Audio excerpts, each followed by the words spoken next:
Palavra da Verdade, com Hernandes Dias Lopes. Vamos abrir a Palavra de Deus no Evangelho de Cristo, conforme o relato de Mateus, capítulo 27,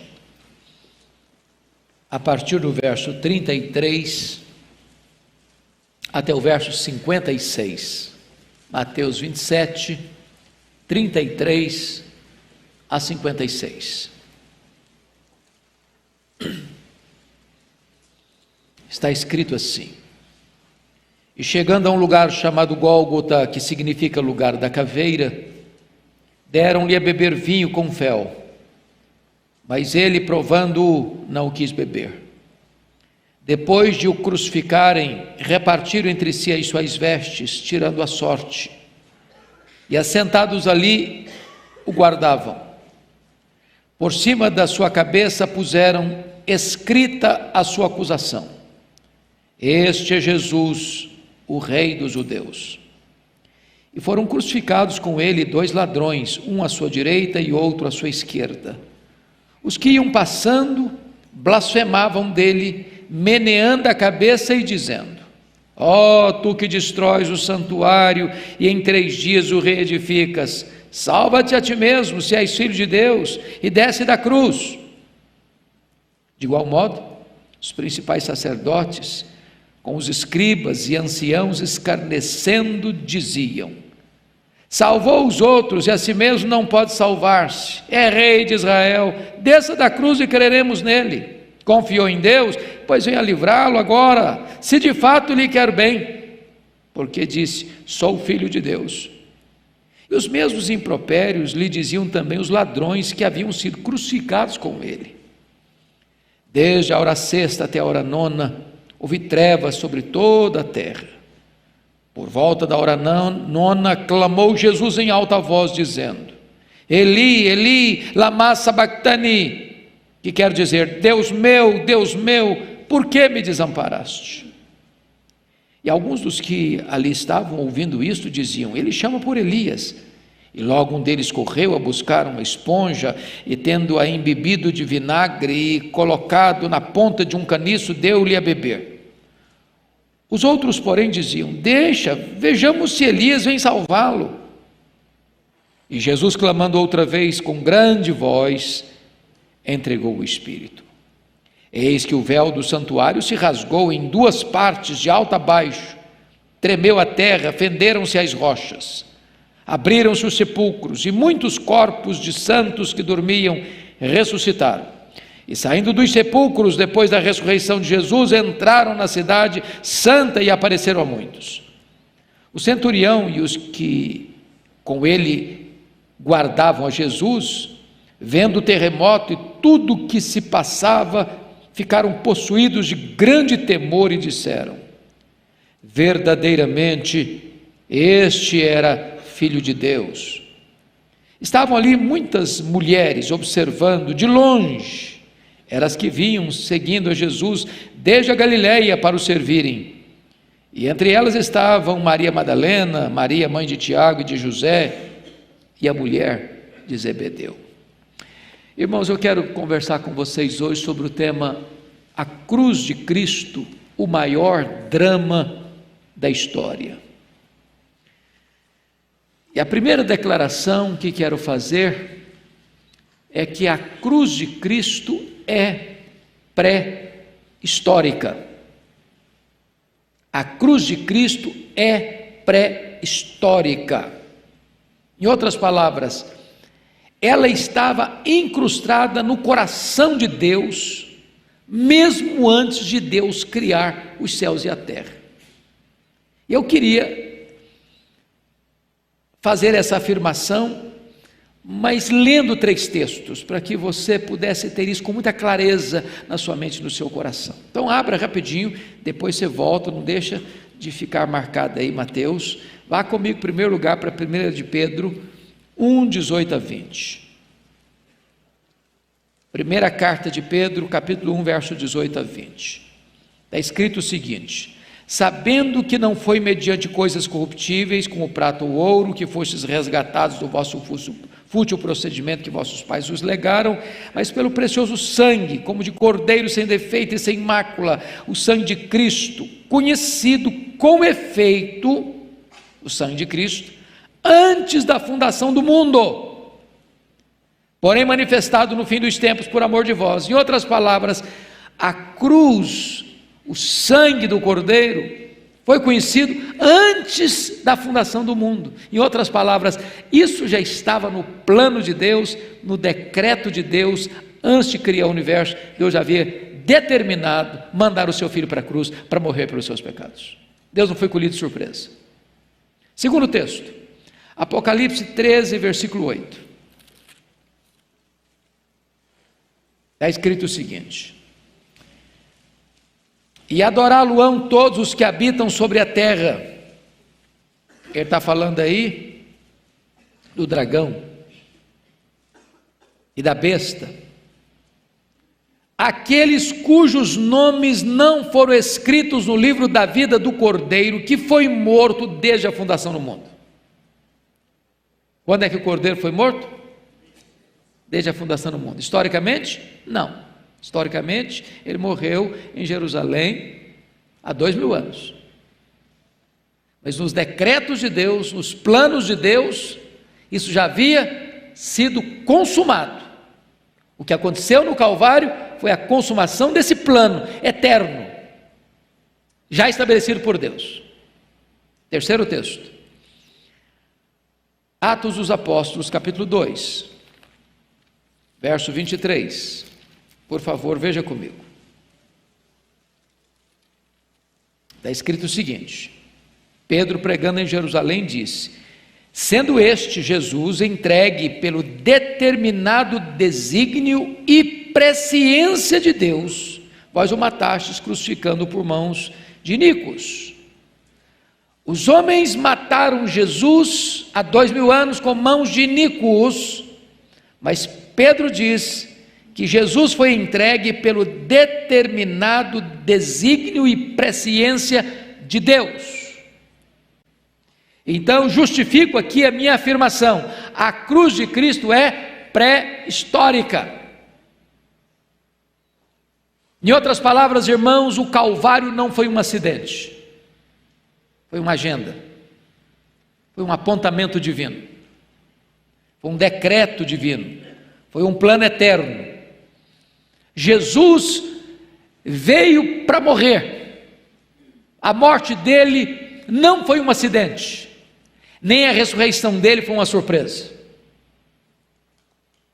Aliás, o próprio Jesus profetizou reiteradamente, repetidas vezes, dizendo claramente para os seus discípulos que ele iria ser morto, ele iria ser crucificado para ressuscitar. Ele não foi para a cruz como um mártir, ele não foi para a cruz porque fracassou diante do poder de Roma, ele não foi para a cruz porque foi traído por Judas, ou porque foi entregue pelo Sinédrio, porque Pilatos o sentenciou à morte, porque os soldados o cravaram naquele madeiro. Não, ele foi para a cruz porque o plano do Pai era este, porque o Pai o entregou por amor, e ele foi voluntariamente para a cruz.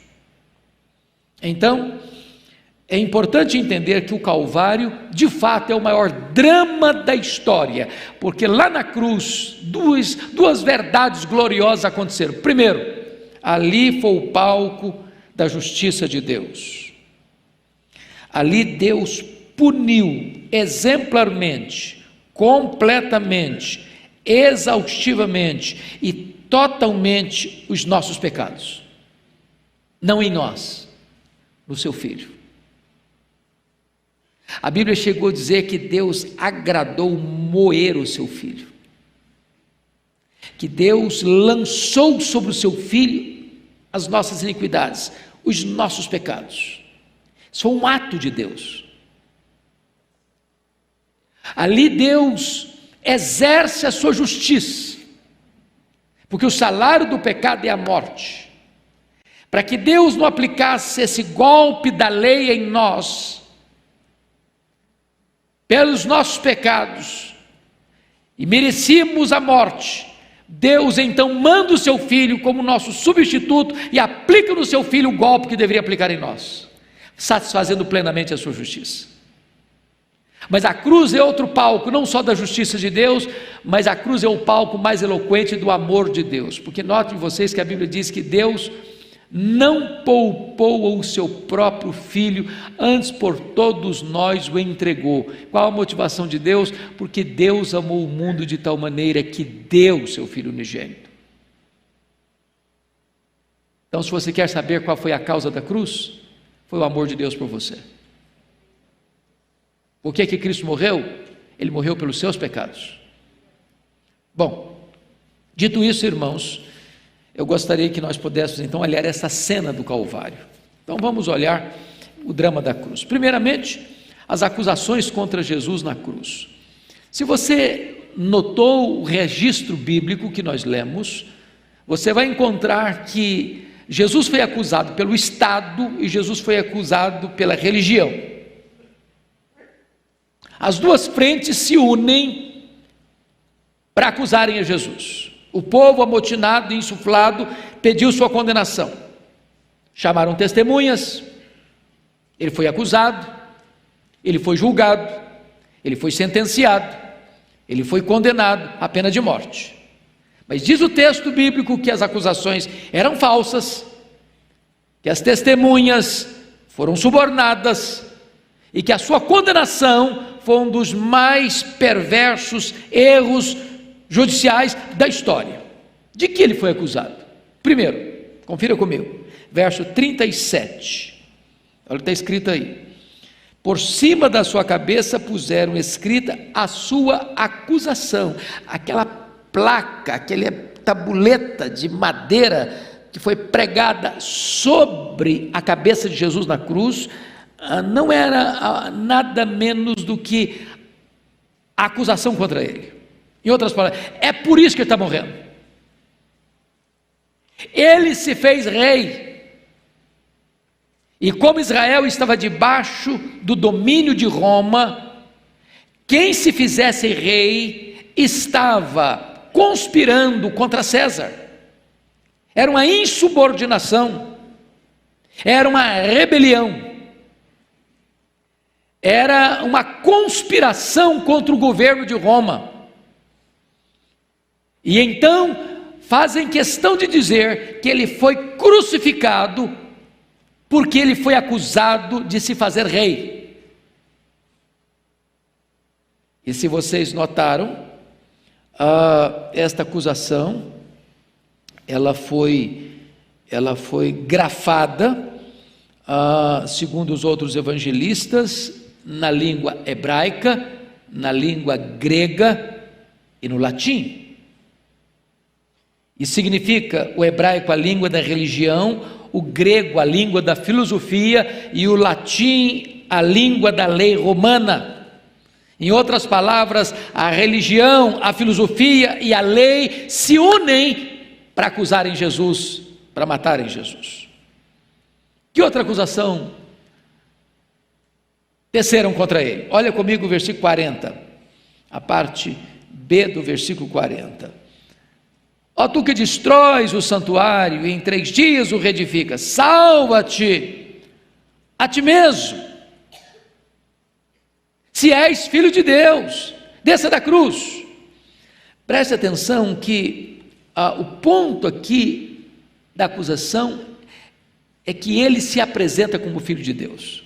Vocês se lembram lá no Sinédrio? Quando o sumo sacerdote, sob juramento, faz a pergunta: mas quem é você afinal de contas mesmo? E quando ele se apresenta como filho de Deus, o que é que o sumo sacerdote fez? Rasgou o seu manto, e todos gritaram: blasfema, é digno de morte. Então a outra acusação que fizeram contra Jesus foi a acusação de blasfêmia. O grande problema é que de fato essa era uma acusação falsa, porque ele não apenas dizia ser filho de Deus, ele de fato era o filho de Deus. A acusação primeira de que ele era o rei dos judeus não era acusação falsa, não era apenas uma acusação, o problema todo era acusação falsa, porque de fato ele era o rei dos judeus. Ele não estava cometendo um crime ao se declarar rei dos judeus. Ele veio para isso. Aliás, o seu reino é um reino eterno, o seu trono é um trono que nunca se abalará.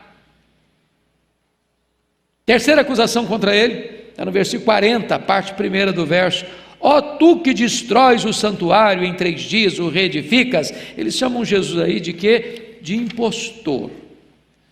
Veja bem que esta acusação foi feita contra Jesus, e Marcos, no relato dele, diz que não tinha coerência.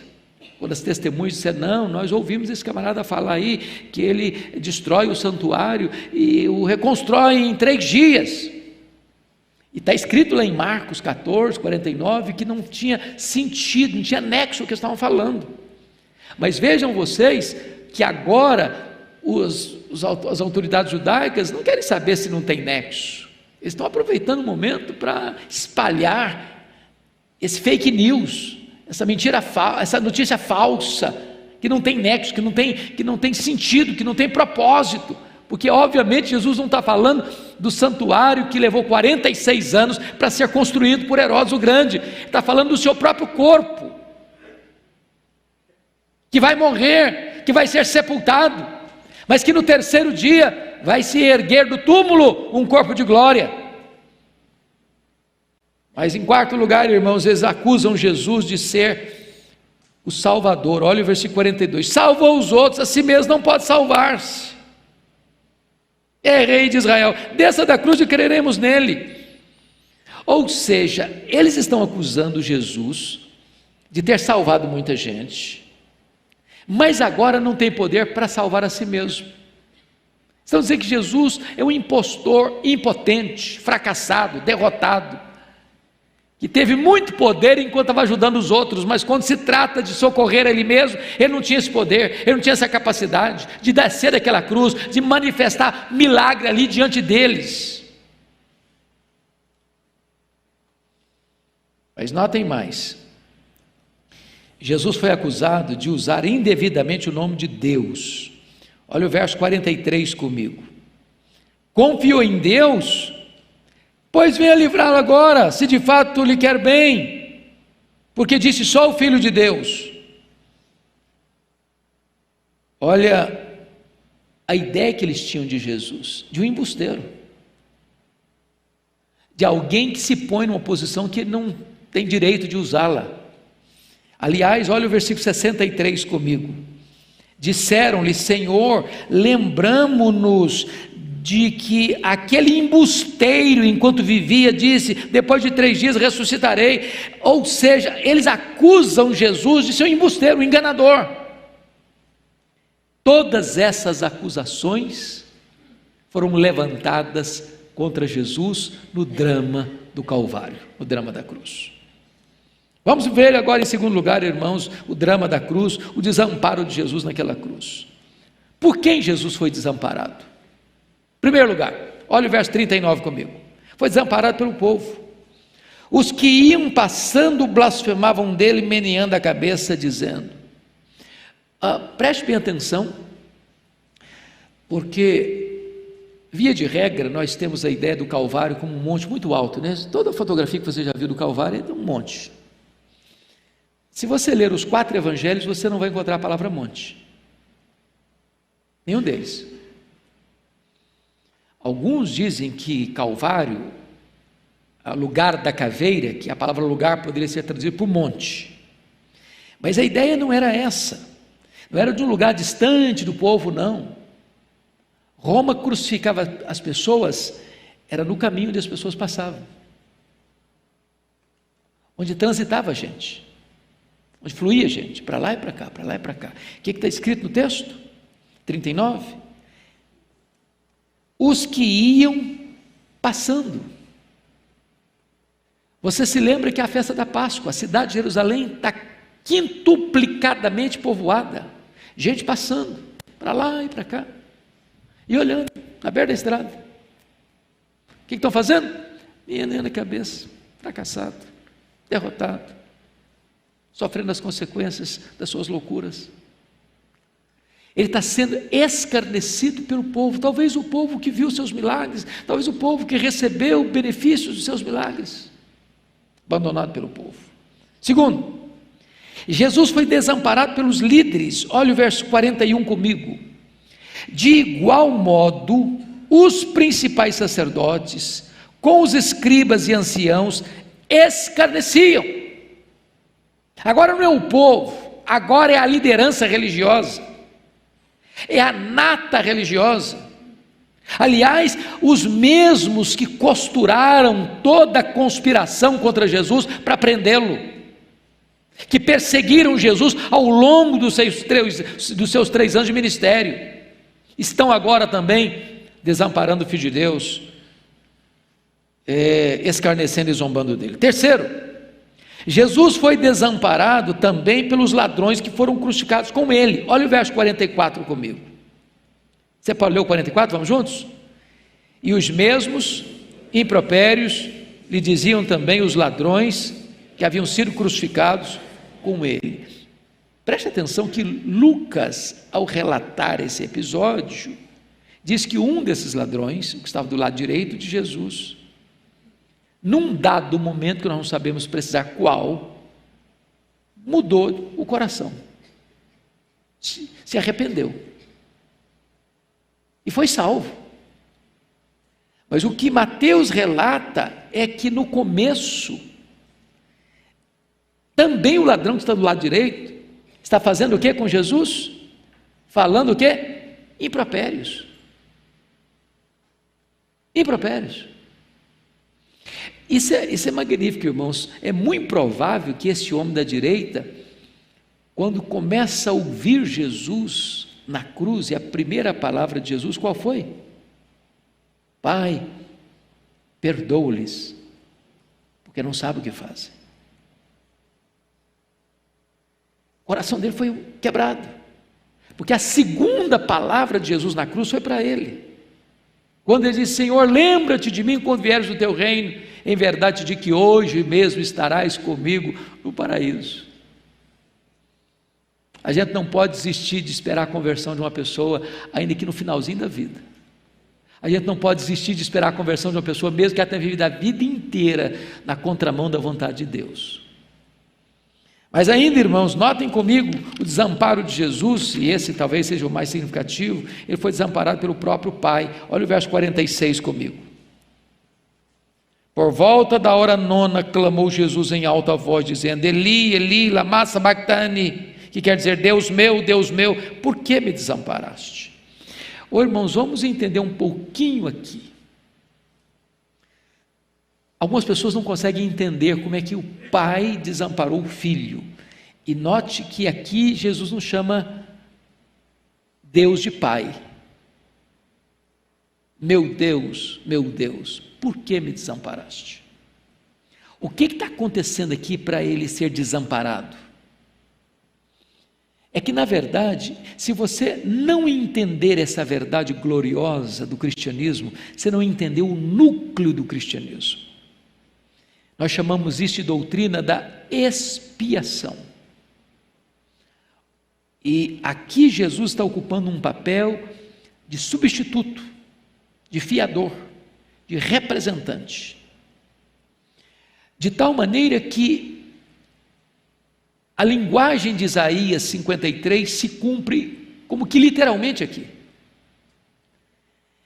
Naquele momento que Jesus vai para a cruz, diz Pedro 2,24, primeira carta, que ele vai carregando sobre o seu corpo, no madeiro, os nossos pecados. Ou seja, o maior peso daquela cruz não era a madeira, eram os nossos pecados. E a Bíblia diz que quando Jesus estava lá na cruz, Deus lançou sobre ele a iniquidade de todos nós. Pecados das pessoas que viveram antes dele, pecados das pessoas que viveram no tempo dele, e pecados das pessoas que viverão para frente ainda de nós. Naquele momento, diz a Bíblia, que não havia beleza nele, até o sol escondeu o rosto dele. Naquele momento ele foi feito pecado por nós, ele foi feito maldição. Naquele momento, a Bíblia diz que a lei exigiu a morte dele, porque o salário do pecado é a morte. Então agradou ao Pai moê-lo, porque o meu, o seu, o nosso pecado estava nele. E nesse momento ele não pode ser amparado, porque nesse momento ele vem morrer pelos nossos pecados. Ele é desamparado por Deus para que você e eu fôssemos amparados. Ele foi golpeado pela lei de Deus para que você e eu pudéssemos receber a graça. Ele bebeu o cálice amargo da ira de Deus, que o fez recuar com assombro no Getsêmani, para que você bebesse a água da vida. Ele satisfez a completa justiça de Deus, para que agora a salvação fosse oferecida para você de graça. Em outras palavras, Jesus não morreu naquela cruz apenas para possibilitar a sua salvação, ele morreu para salvar efetivamente você, ele morreu pelos seus pecados. Isso é glorioso. Ele foi desamparado para que nós pudéssemos ser salvos por toda a eternidade. No drama da cruz vamos entender outra coisa, as palavras de Jesus naquela cruz. As palavras de Cristo na cruz podem ser divididas em 3 categorias. Primeiro, palavras em relação às pessoas. Primeiro, palavra de perdão, Pai, perdoa-lhes, porque não sabem o que fazem. Segundo, palavra de salvação, hoje mesmo estarás comigo no paraíso. Terceira palavra, palavra de afeição, mulher, eis aí o teu filho, filho, eis aí a tua mãe. Prestem bem atenção que Jesus está na cruz e ele está pensando nos outros. Palavra de perdão, palavra de salvação, palavra de afeição. Depois nós temos na cruz as palavras de Jesus em relação a Deus. Primeiro, palavra de desamparo, Deus meu, por que me desamparaste? Acabamos de falar sobre isso. Segundo, aliás, terceiro agora as palavras em relação a si mesmo. Primeiro, palavra de agonia, tenho sede. Segundo, palavra de vitória, está consumado. Terceiro, palavra de rendição, Pai, nas tuas mãos eu entrego o meu espírito. E as palavras em relação a si mesmo, notem vocês que tem muito importante o significado aqui. Palavra de agonia, tenho sede, mostra o seguinte, ali na cruz era o homem sofrendo como se você estivesse lá. Ele não sofreu menos, ele sofreu mais, plenamente. Sede, cãibras, dores, agonia, asfixia, tudo isso. Palavra de vitória, está consumado. Está dizendo o seguinte, olha, tudo agora está resolvido, está pago. Eu estou quitando aqui. Nas palavras do apóstolo Paulo, lá em Colossenses, é como se ele estivesse rasgando o escrito de dívida que era contra você. Você não tem mais débito no tribunal de Deus, você que creu nele, você está justificado, está consumado. E a última palavra, a palavra de rendição, Pai, nas tuas mãos entrego o meu espírito, ou seja, ele está dizendo, Pai, eu acabei o que tu me confiaste para fazer, então estou entregando meu espírito a ti. Mas eu quero concluir no drama da redenção, falando do impacto da morte de Jesus Cristo na cruz. Vamos ver algumas coisas interessantíssimas aqui. Primeiro, o sol escondeu o seu rosto e as trevas encheram a terra, versículo 45, você pode ler a hora, versículo 45 comigo, vamos lá? Desde a hora sexta até a hora nona, houve trevas sobre toda a terra, um eclipse total do sol. Eu quero crer, e a maioria dos comentaristas entendem da mesma maneira, que esse eclipse não foi apenas em Jerusalém, mas em toda a terra, em todo o mundo. É curioso, irmãos, que quando Jesus nasceu, houve luz à meia-noite, e quando Jesus morreu, houve trevas ao meio-dia. Se você está observando, a natureza fazia coro e se identificava com o sofrimento do Filho de Deus. Segunda coisa, acabou a hierarquia espiritual. Veja o versículo 51 comigo. Vamos ler juntos? 51. Eis que o véu do santuário se rasgou em duas partes, de alto a baixo, só até aqui. Acho que todos vocês conhecem esse contexto, né? Que véu é esse? Esse véu recua lá o tabernáculo. Lembra do tabernáculo móvel que foi feito no deserto? Deus mandou Moisés fazer? E tinha o pátio, e tinha um lugar santo, e tinha um lugar santíssimo, e havia uma cortina que separava o lugar santo do lugar santíssimo. No lugar santo os sacerdotes podiam ir. Lá tinha a mesa dos pães da proposição, lá tinha o altar de incenso, e lá tinha o candelabro, as luzes. Mas entre o lugar santo e o lugar santíssimo, o santo dos santos, ficava uma cortina grossa.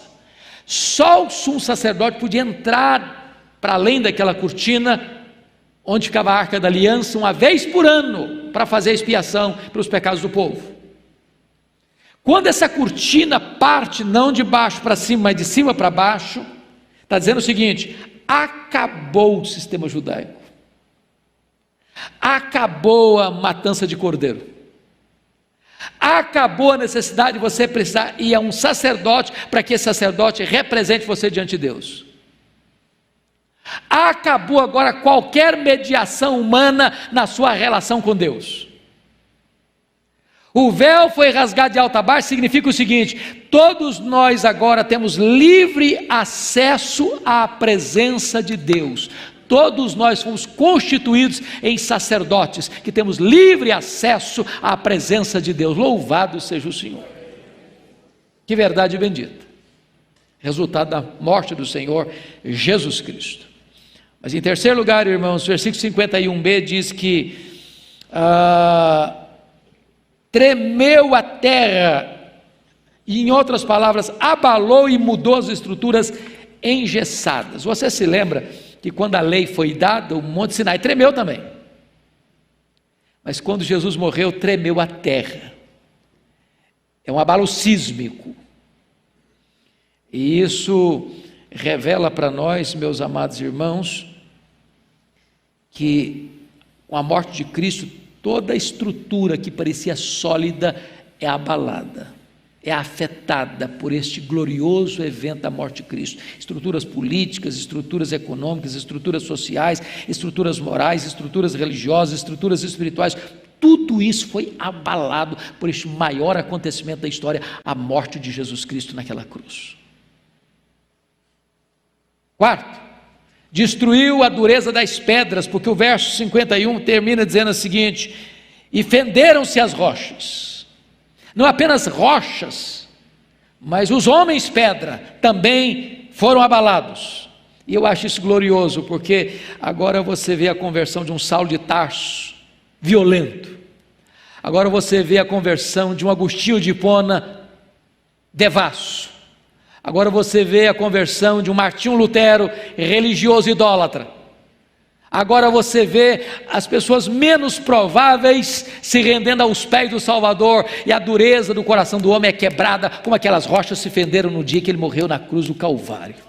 Não há dureza que a morte de Cristo não possa quebrar. Finalmente, e eu termino aqui, a morte de Cristo destruiu o poder da morte. Veja o verso 52 comigo. Abriram-se os sepulcros e muitos corpos de santos que dormiam ressuscitaram. Preste atenção numa coisa. Algumas pessoas, fazendo a leitura apressada do texto, dizem: não, mas então como que Jesus foi as primícias dos que dormem, se ele ao morrer, gente ressuscitou? É que essas pessoas que ressuscitaram aí, quando Jesus morreu, ressuscitaram com um corpo físico, mortal, corruptível como o nosso, como ressuscitou a filha de Jairo, o filho da viúva de Naim, como ressuscitou Lázaro.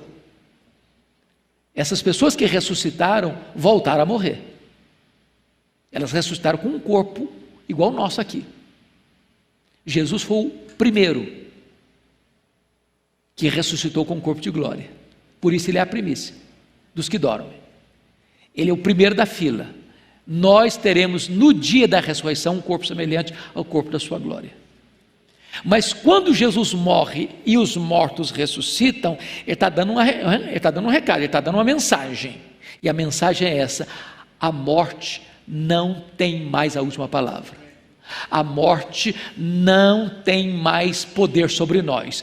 O túmulo gelado não é mais o nosso último endereço. A morte morreu na morte de Cristo. E Paulo diz que foi lá dentro da morte, arrancou o aguilhão da morte e matou a morte com a sua morte ao ressurgir dentre os mortos. A morte foi vencida. E Paulo então é como se olhasse para a cara da morte, para a carranca da morte e perguntasse: onde está a morte, a tua vitória? Onde está a morte, o teu aguilhão? Tragada foi a morte pela vitória. Graças a Deus que nos dá a vitória por intermédio de nosso Senhor Jesus Cristo. Bendito seja Deus. Amados irmãos, eu gostaria então de concluir dizendo o seguinte: quando Jesus morre, o verso de número 54 nos informa que o centurião, quem era o centurião? O que é um centurião? Uma pessoa que cuida de quantos soldados? 100 soldados. O centurião era aquele homem do poder militar de Roma que liderou o processo da crucificação de Jesus. Ele era o responsável. Todos os outros soldados estavam ali debaixo do comando dele, da autoridade dele. Ele era a autoridade máxima nesse processo da crucificação. Então, este homem era a pessoa que estava ali, não só observando, mas ele estava ali controlando tudo, para não haver nenhum problema. Qual a conclusão dele? Versículo 40 e 54, o centurião e os que com ele guardavam a Jesus. Guardar a Jesus não é proteger Jesus, não. Eles estavam ali para que não houvesse nenhum fato que contrariasse a crucificação dele, por ordem de Roma. Vendo o terremoto e tudo o que se passava, ficaram possuídos de grande temor e disseram: verdadeiramente este era Filho de Deus. Ou seja, o maior inimigo que está responsável para executar Jesus reconhece que cometeram um erro, que de fato ele era o Filho de Deus. Agora preste atenção mais. Na cruz, Jesus Cristo venceu quem, irmãos? Quem ele venceu na cruz? Ele venceu o diabo. Qual foi a profecia de Gênesis 3,15? Da semente da mulher nascerá aquele que o quê? Esmagará a cabeça da serpente. Foi na cruz que Jesus esmagou a cabeça da serpente. Lá ele expôs os principados e potestades ao vexame, ao opróbrio, à derrota. A morte de Cristo, a cruz não foi um fracasso, foi a vitória dele. A vitória dele. Mas prestem bem atenção que na cruz Jesus Cristo nos justificou, nos perdoou, nos reconciliou com Deus e nos deu a sua paz. A cruz de Cristo é a nossa morte para o pecado. A cruz de Cristo é a nossa mensagem. A cruz de Cristo é a nossa própria glória. Paulo diz: eu não vou me gloriar em nada mais senão na cruz de Cristo. Paulo diz: não vou pregar outra coisa a não ser Cristo e este crucificado. Talvez nós pudéssemos dizer, como nós cantamos: eu amo a mensagem da cruz. Vamos orar ao Senhor. Curva sua fronte, por gentileza.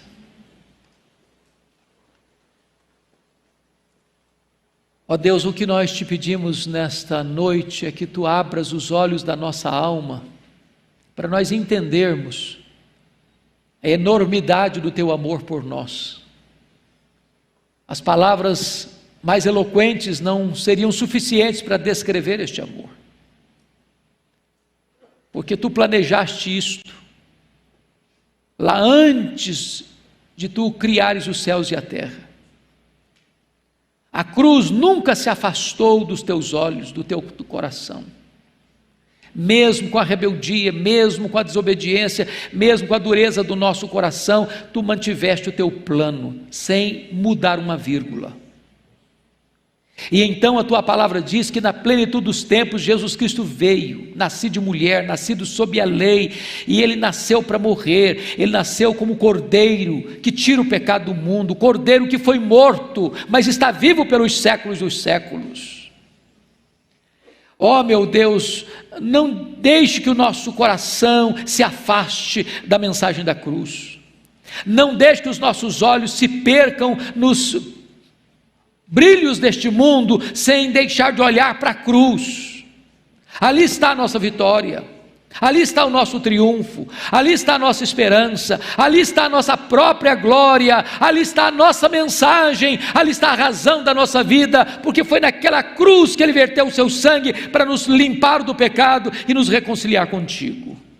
Agora rogamos-te, Deus, aplica esta palavra ao nosso coração aqui nesta noite, para que saiamos daqui debaixo deste refúgio bendito e eterno, o refúgio da cruz. Assim oramos, em nome de Jesus.